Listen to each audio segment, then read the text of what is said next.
What's up, guys? It's Casey Zogelman, aka the Fourth Sanderson sister, coming at you with another throwback video where I react to one of my really old videos, and today we're reacting to the one that I think everybody's really gonna like me reacting to.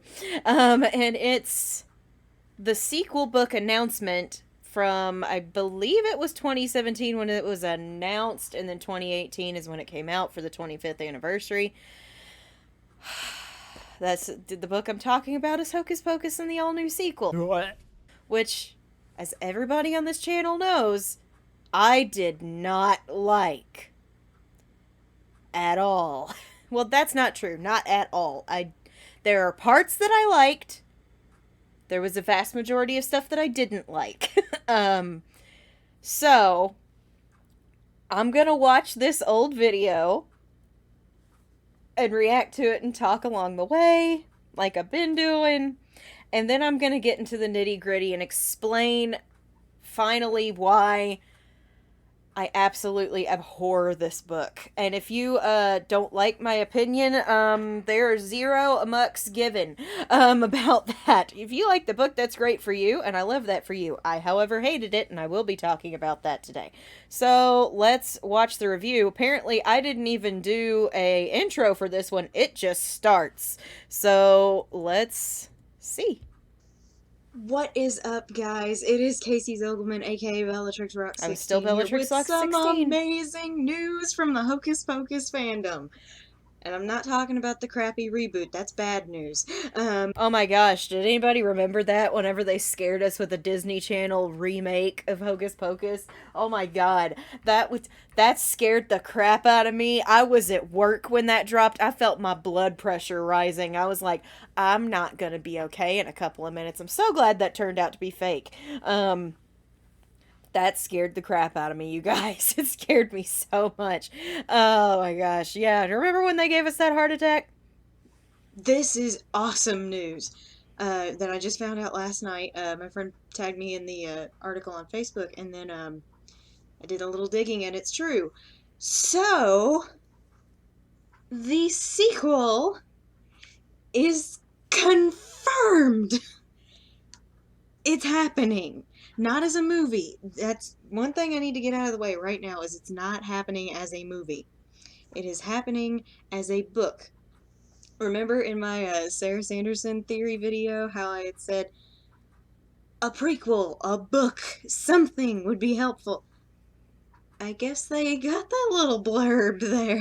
That is one of my most watched videos. So it's possible that they actually heard me talk about that, but I rather doubt it. This obviously would have been in the works for a while. I'm going to get into why I don't think it was a good Hocus Pocus story in a little bit. But still, I was so excited. It's like Harry Potter and the Cursed Child all over again. I was so excited for that too. And then I read it. I'm so excited about this, you guys. We're getting a book. We're getting a sequel. So what what cracked me up was, it's like the rumors that were going around last year. I didn't want to address them because I was like, they're probably just rumors. There was rumors about a sequel, and then the very next day there was rumors about a reboot. Apparently the reboot is still happening, but that's another subject for another day. It did not happen. We were very happy about that. We finally did get our sequel, and I liked Hocus Pocus 2 way better than this book. If you didn't, again, I'm sorry for you.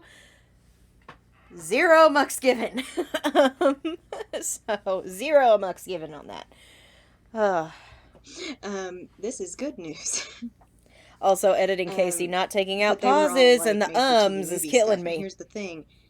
Those articles were partly true because both are involved in this book. Not a reboot, but a retelling. The book is called Hocus Pocus and the All-New Sequel. I was kind of hoping for a more creative title there, but what you gonna do?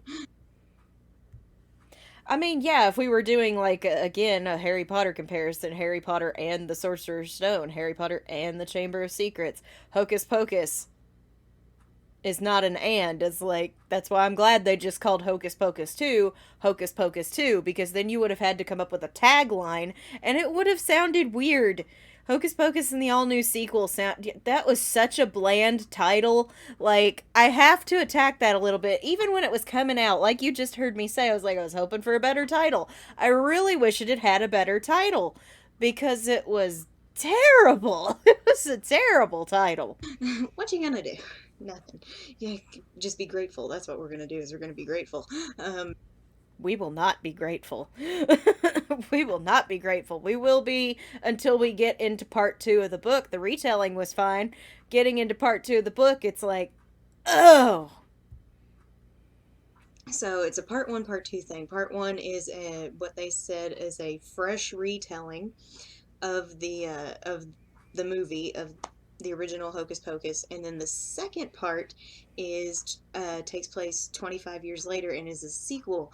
I'll post the articles down in the description below, so if you want to check out the actual excerpt from the book and more detail on that, go for it. It'll be down there.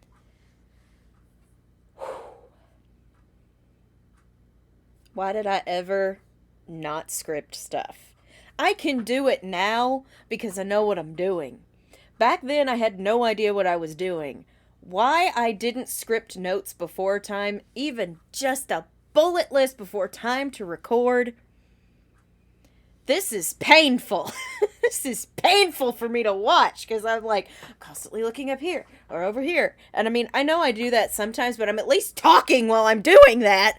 Now, at least I'm saying words. I'm just looking in different directions like, where are the words? I can't find them. They're somewhere. They're around here somewhere. Are they under the covers? Bellatrix, sorry, Mommy scared you. Bellatrix is joining me today for the reaction. She's like, Mother, you're going nuts over there. But yeah, it's like I was searching for the words and I couldn't find them. This was on Oh My Disney and comicbook.com and apparently Cinema Blend and several other websites. But the sequel is taking place 25 years later. Max and Allison are married. Hey, OTP worked out, you guys. They're married. They have a kid. She's 17-year-old. She's a 17-year-old named Poppy. The fact that you can hear my Poppy, clock ticking in the background like is annoying. the flower, which I was like, is that a Wizard of Oz nod? Because that's clever. Here's the thing, though. That's really clever. I'm excited about that. Well, yes, past me, it is clever. I have always hated the name Poppy. Don't ask me why, because even I don't really know. I just hate that word. I just hate that name. I hate that name. It's so weird. Like, I've seen weird names before, and sometimes they're cool. Poppy, it makes me think of those little push-along, bead popper things. Editing Casey's gonna throw a picture up, I'm sure. One of those. That's what it makes me think of. It doesn't make me think of the flower. It makes me think of that. And I'm like, why would you name your child after that? I just don't know. I just don't like the name Poppy. I never have. I know this is silly for me to harp on, but I don't like that name. So, Max and Allison, you gave your daughter a terrible name. Sorry. That's really clever. I'm excited about that. And apparently, in the excerpt, we're reading that she and her friends snuck up to the Sanderson sister house and performed a ritual that was supposed to summon the dead because she didn't believe their parents. She's like, oh, they're not real. They're just lying. This isn't a real thing. Sanderson sisters aren't real. So they went up there and they performed a ceremony that was supposed to bring back the dead. And in the excerpt, we hear Allison, Max, and Danny yelling at the kids like, you shouldn't have done that, and then they disappear. Dear God, we needed to edit out that all three of them disappear, and then this that like was so hole in the space-time continuum obvious. or something opens up, and one by one the Sanderson sisters pop out, and they actually have a quote from the book where Winifred's talking about them coming back, and she just looks at the kids and then looks at her sisters and she goes, we're back. And I was like I was freaking out when I was reading this excerpt, and then underneath it said the witch is back, and I was cracking up because that is the name of the okay, first off it was exciting to hear the words we're back come out of Winifred's mouth, because it's like, never thought that would happen. But they did it better in the movie. Yes, Salem, we're back! That was so much better. Obviously, it was going to be better. But, sorry, I keep checking on the cat. Um,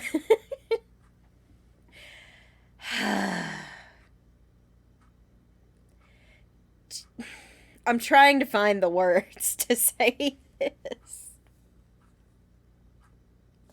The idea of them switching places with Max and Allison and Danny, soul for a soul, Max, Danny, Allison go to hell. I think that's a great idea. That was a really cool idea. But ripping open a tear in the space-time continuum, which is more or less what happened, you see her hands come out, or you read that her hands come out, grab the air, pull it open, and they step out of a portal from hell. Yes, that's cool. Ish. But it's a weird visual. It's a weird visual, and I don't love it. Back then, I thought that was going to be the bee's knees. Looking back on it, that's a really weird way to bring these characters back. Like, I get they didn't want to do the Black Flame Candle again. The ritual to summon the dead was a really great idea. The switching with Max, Allison, and Danny was a really cool idea. But they just disappeared, and then, whoop, space-time continuum opens up. Hello, we're back! And I'm just like, wait. I feel like we need a little more wind, spookiness, because this just feels like, well, we're here. And I'm like, yeah, that's weird. Yeah, I did not enjoy that so much now that I've looked back on it. It could have been done better. The whole concept of the idea of how they come back is a really great idea. I would have just preferred, even if it was just like with Ghosts, like Ghosts, the CBS show, the portal to hell opens up and it spits out Hetty's husband at some point. If they just did that, Max, Allison, Danny, down the hole, and the Sanderson sisters, whoop, back out the hole, that would have been cooler. Or 3 different portals open up and something like that. That would have been cool. I don't love the idea of ripping open the space-time continuum to where you can see the space-time continuum for a brief moment and then they come back. That feels more sci-fi than it does fantasy, and I just don't like it. That is the name of the fan-made poster sequel that had been floating around for the last several years, was Hocus Pocus 2, The Witch is Back, and I was cracking up. I was like, I see what you guys did there. You did that because of that little fake thing that had been floating around. So that is so exciting. I'm so excited about this. The book is supposed to be released on July 10th. And they did take the tagline and use it for the second movie. That is the only thing they took from the book for the second movie, which is as it should have been. I'm sorry, I am gonna trash this thing. You know what, I'm not even sorry. I'm not sorry. I'm probably gonna say I'm sorry, but I'm really not. Just know it's a hollow apology. I like that they did The Witches Are Back for the second movie. I like that they kind of took it from this. But they did it more for the Elton John song, The Bitch Is Back. So for this being The Witches Are Back, it was just so much better. And it was an amazing song. And everybody can fight me in the street if they didn't like it. I don't care. 0 amok's given. But that was a good tagline. I'll give them that. It was a good tagline. It was a good nod to all those fake posters. Man, there have been so many fake ones coming out over the years. It was like, first there was Rise of the Elder Witch, which they kind of did in this book, but also not. Rise of the Elder Witch was supposed to see the Sandersons come back with their mother. And I was like, oh yeah, I want to see that. And then it never happened because it was fake. That was supposed to come out my senior year of high school. I graduated in 2014. Hocus Pocus 2 came out in 2022. Do the math, it didn't happen. And we didn't see Mama Sanderson. We saw surrogate Mama Sanderson. So that did not happen. And then we got Hocus Pocus 2, The Witch is Back a couple of years later. And we're all just like, cool, is this one actually? Nope, this one's fake too. Cool. So you can imagine whenever we got to this book, we were all just like, stop screwing with us, please. And then it came out and it was like, well, look at that, you didn't screw with us. And then I read the book and I was like, oh, but you did. Oh, but you did a little. This could have been better. And it should have been better. And it wasn't. And then finally, we get to 2020 when Disney announces the logo and everything. And everybody, it took everyone to the teaser trailer for Hocus Pocus 2 to be like, oh, this is real. Because we have a lot of trust issues. For these reasons. Continue past me. On July 10th.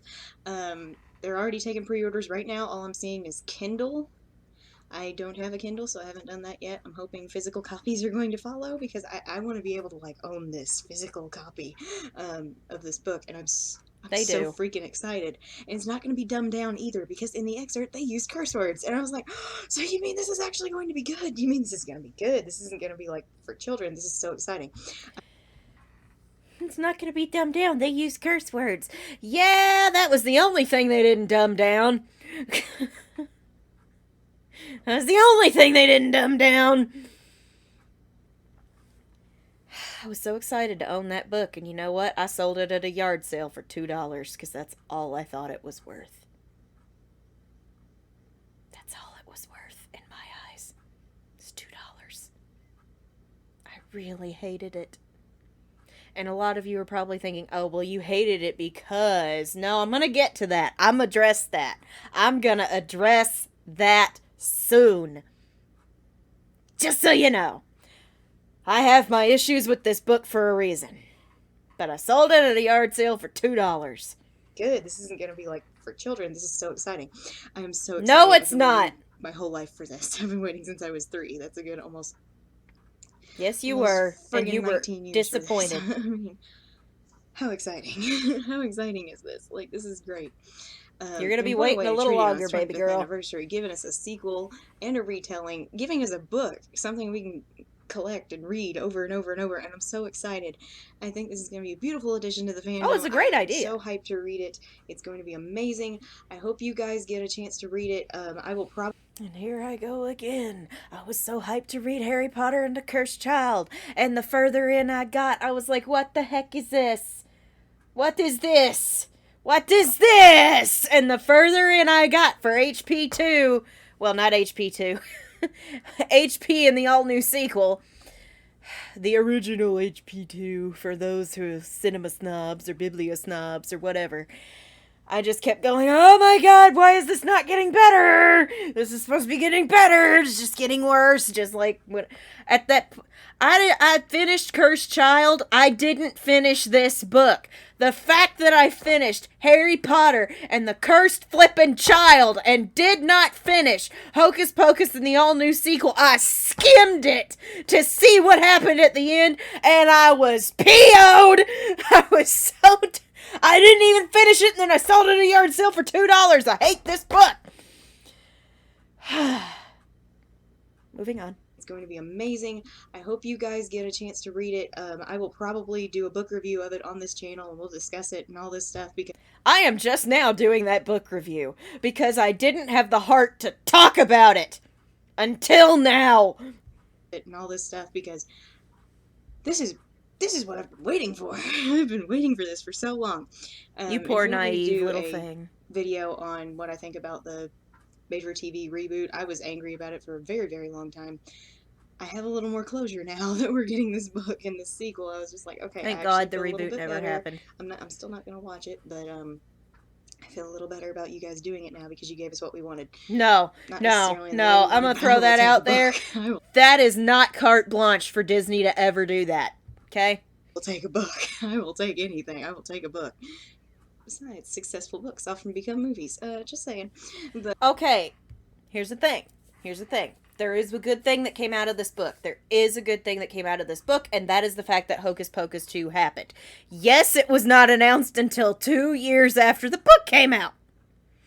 However, it was a huge seller. It was a bestseller because everybody was excited. We were going to read something about the Sanderson sisters, and I think it was Disney testing the waters, dipping their toes in the kiddie pool to make sure that we still wanted more Hocus Pocus.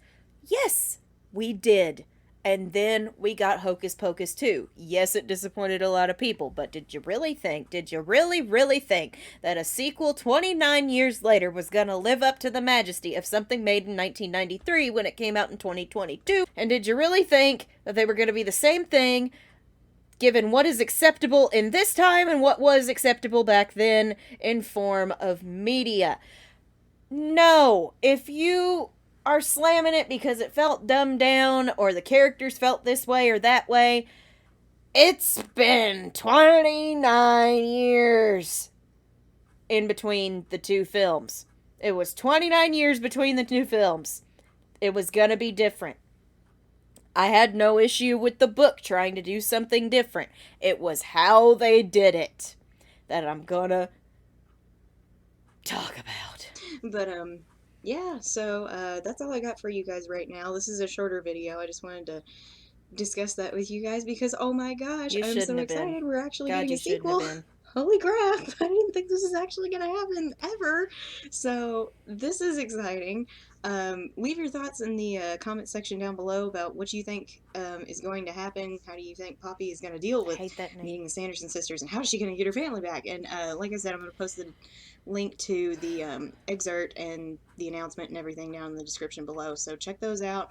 I'm not lying, this is actually happening. I really wish they'd had a more creative title, but I will take it. You shouldn't have said that.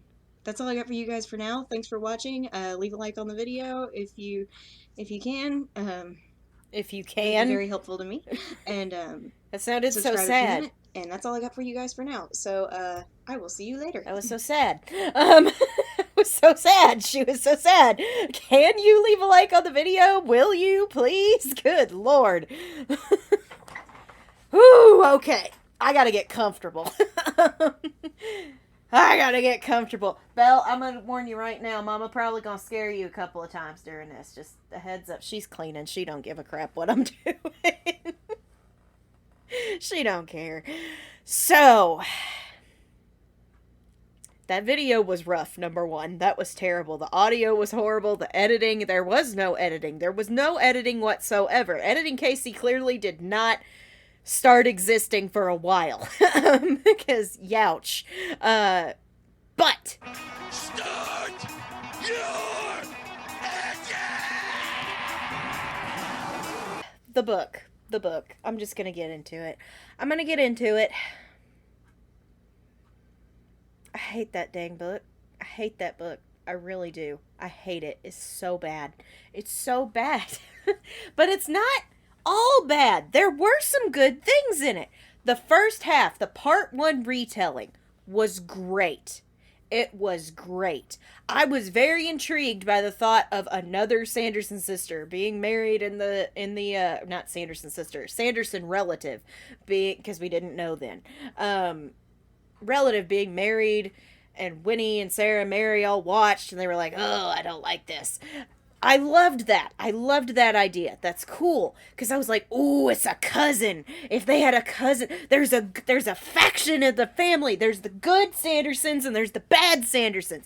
That would be really, really cool. Family Feud, Hatfields and McCoys. Let's go.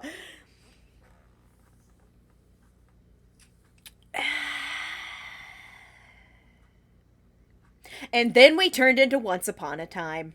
So I just looked it up. Once Upon a Time went off the air in 2018, the same year that this came out. Once Upon a Time was still at the height of its popularity and declining at that point for obvious reasons, but a lot of tropes came from that show that were used in a lot of other things at the time. The fourth Sanderson sister, not me, Elizabeth Sanderson, was a result of the Once Upon a Time effect. In my personal opinion, it was like, oh yes, we have to have one good sister who we've never seen or never heard about, and there was no explanation as to when or where or how she came into being or anything. We're just gonna drop her in here out of the blue, and we're gonna allude to the fact that she's always been there. No! No! No! No! No! I can't stop saying no enough! because it's a terrible, terrible way to do it. They once upon a timed it in not a good way. There are good ways to do it, there are bad ways to do it. Frankly, I didn't like the Zelina and Regina were related. I thought that was stupid. She could have been a great standalone villain. Again, it's like Harry Potter and the Cursed Child. I don't even remember her name.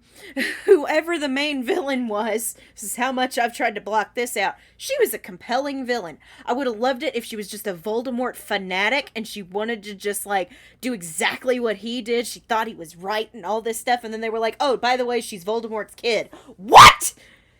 That's exactly how this felt. That is exactly how this felt with the fourth Sanderson sister, not me, with Elizabeth Sanderson.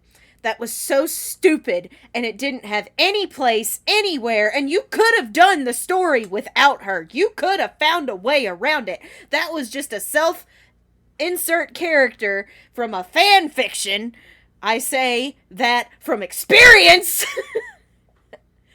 That did not need to exist. She had no place within this story. She was there for plot development. She was a plot device. She was a convenient plot device. And that was all she was there for. The way they did Becca, Izzy, Cassie in the second movie. Yes, they were bland. Except for Izzy. I love Izzy. Izzy can do no wrong. Yes, they were bland. However, they had no relation to the Sanderson sisters. They just happened to be witches. And they were like, good witches, bad witches. We good witches have to get rid of the bad witches. It's not that hard to do. It's really not. It's not that hard to do that. And they did it well. They did it well enough. There could have been a little bit more for Becca. She was a little wishy-washy. I've talked about her before. Here's an example. Watch this right here. They did it better. I liked that they weren't related. I liked that there wasn't some grand twist that Becca is the descendant of a love child that Sarah and Billy had like decades or centuries ago that nobody knew about because oh my god, Once Upon a Time was an okay show, but it wasn't the end-all be-all of how you needed to do your plot twists. Plot twists that are just there to be, oh, it's very twisty, suck. They suck. They need a reason to happen. Like, they just suck. I can't. Since this promises to be a most dire and stressful evening, I suggest we form a calming circle. Becca was a good idea. I'm so glad they went that route. It was fabulous. That was the best way they could have done it. To still have witches who are on the good side out of the kids, instead of being like, well, I am the descent. Play the Yzma clip, because that's about what this was. Why, I'm his third cousin's brother's wife's step-niece's great aunt. Twice removed. So, moving on from her. For a brief moment, I'm sure I'll be coming back to her. One more thing. The fact that they dragged Thackeray and Emily back from the afterlife just to be ghosts when they clearly moved on to heaven. I'm sorry, that's stupid! Oh, stupid! Let them rest! They earned it! They earned it, gosh darn it! Okay, now I'm moving on. I'm gonna address it now. The gay thing. The gay character thing. A lot of y'all are probably sitting there judging me going, you didn't like Poppy because she was gay. You didn't like Isabella because she was gay. You didn't like it because it was a gay love story. No, I didn't mind that it was a gay love story. In fact, some of my favorite OTPs have been gay. How to Get Away with Murder, Connor and Oliver, they have my heart. They have my heart tied in a nice little wrapped up little bow. Nigel and Isaac from Ghosts. I love them, and spoiler alert, I'm really sad they broke up, and I hope they get back together because they're adorable and I love them. No, what my issue with this book is, it's not the gay thing. I don't got an issue with that. I'm part of the Hocus Pocus fandom. If you've got an issue with that and you raise it towards people and you make people feel bad about it, why are you in this fandom? I'm just gonna say that right now. This is a very LGBTQIA plus friendly community. And I am happy to be a part of that. I am not. I'm straight. But that doesn't mean I hate. I wouldn't have minded Poppy being gay. I didn't mind Poppy being gay. I didn't mind Isabella being gay. They could be gay for each other. But the fact of the matter is, when I was reading this book before I put it down in a fury, it's the fact that we were not getting equal time spent between Poppy and her crew and the Sanderson sisters like we were in the original movie. Max, Allison, and Danny had their time. Sarah, Mary, and Winifred had their time. It was pretty equal. They all had their standalone scenes, but it was like chapter from the Sanderson sisters' perspective, 3 chapters from Poppy's perspective, chapter-ish, some short chapter from the Sanderson sisters' perspective, 3 more chapters from Poppy's perspective. And most of the time, all she cared about was getting Isabella turned back into a human because she got turned into a French bulldog. And kissing her. That was all she cared about, was turning her girlfriend back, or not even her girlfriend, her hope-to-be girlfriend back, and snogging with her. She clearly did not give a flying frick about Max, Allison, and Danny burning in hell. She just wanted some kissies. She needs to sort out her priorities. She wanted to make kissy face. That was her whole thing. Occasionally she'd be like, oh yeah, Mom and Dad and Aunt Danny are stuck in hell. I guess I should probably deal with that. But Isabella! Oh my god! What am I gonna do without her? Why am I still wearing these earbuds? What am I gonna do? She's a dog! I can't hug on a dog. You can hug on a dog, bro. But just... that was her inner monologue for 90% of this freaking book, and it was driving me bananas. It was driving me bananas, okay? I was like, this is not what I signed up for. I did not sign up for a teeny bopper YA romance novel. I signed up for the Sanderson sisters causing chaos, and I wasn't seeing much of it. But the stuff they did do with them was great. And I wanted to live in those moments a little bit longer, but as soon as I started getting into one, it was like, well, we're back to the kissy face. And I'm just like, I don't care! I don't care! I do not give I don't care about her love life. I didn't care about Max's love life. But here's the thing. Max's love life is what got them into this, exactly how Poppy's did. Sorry, there's a natty bug in here. But he didn't make it a priority to kiss Allison the entire night. He made it a priority to protect Danny, to protect Allison, to get people to help, to try to stop the Sanderson sisters, to stop the Sanderson sisters. He put everything else in priority until they thought they were safe, and he almost kissed Allison in the kitchen. But as soon as he heard that noise, Danny was his number one concern again. Poppy never did a thing like that for her family. It was all, I hope she kisses me. Oh my god, she's gonna hate me forever because of this. I don't care. I just want to live with the Sanderson sisters for a few more pages. Just a few more pages.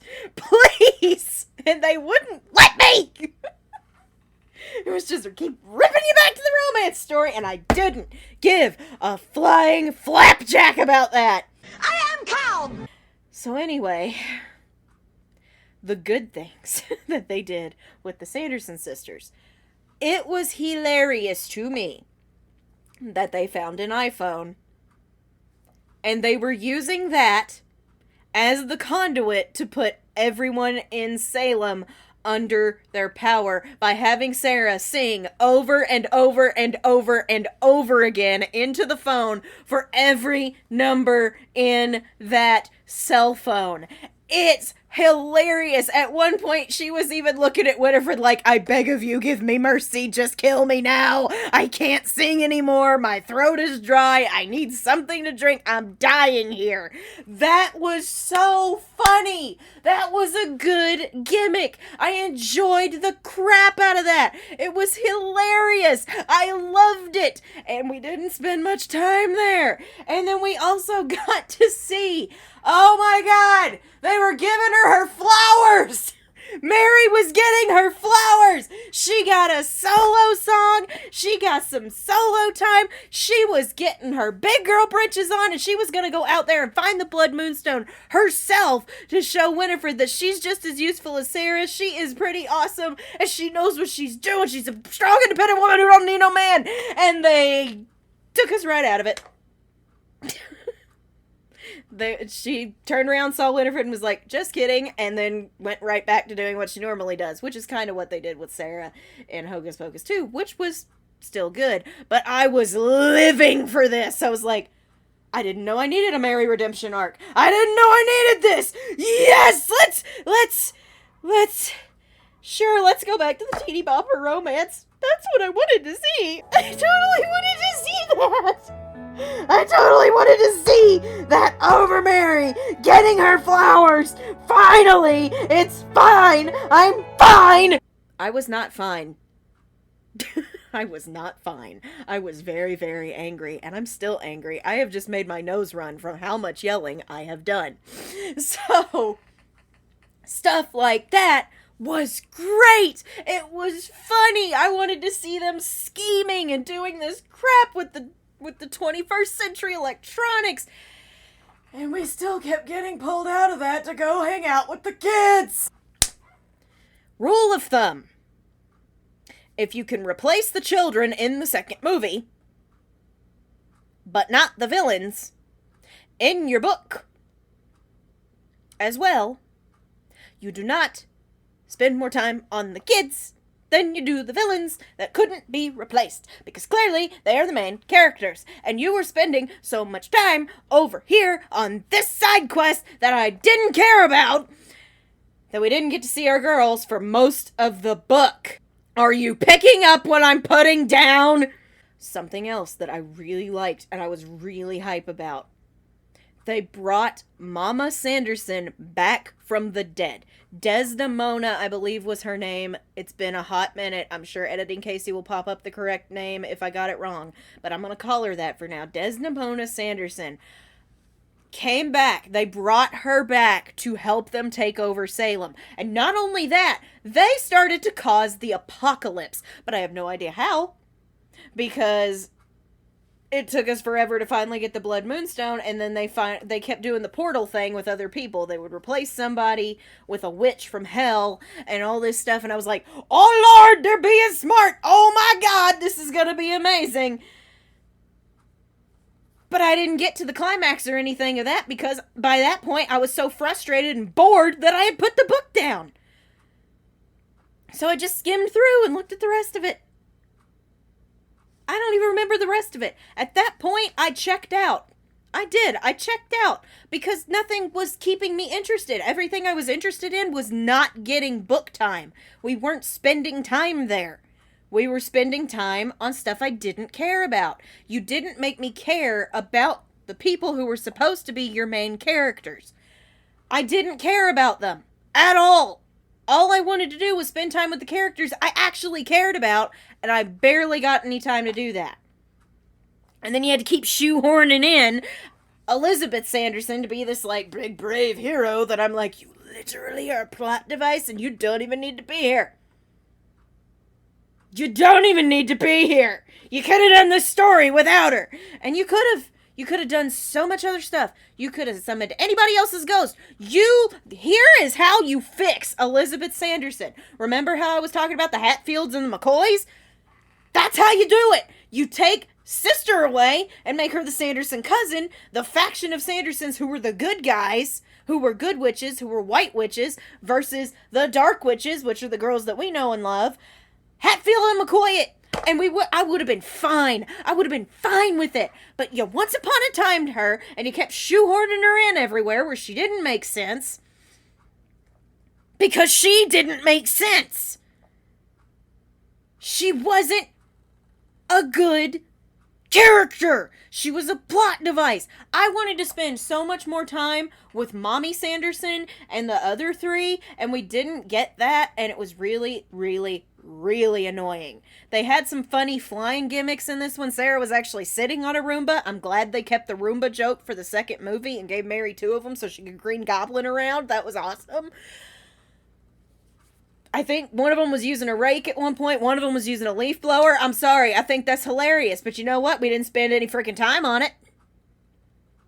We didn't spend time on anything that actually mattered. And the fact that most of this, to me, didn't matter, and the stuff that we should have been concerned about was pushed off to the back burner, and just so you could have done this little YA romance novel, makes me say you could have done this exact same story in another universe. You didn't need to put it in the Hocus Pocus universe. You just wanted to write A.W. Jantha. You just wanted to write a YA love story, and you didn't know how else to get published. And this is what we ended up with. That's why when I do my third movie pitches and all that stuff, I take into account everything movie 1 gave me and everything movie 2 gave me. I make sure it fits within the continuity, and that is not what happened here.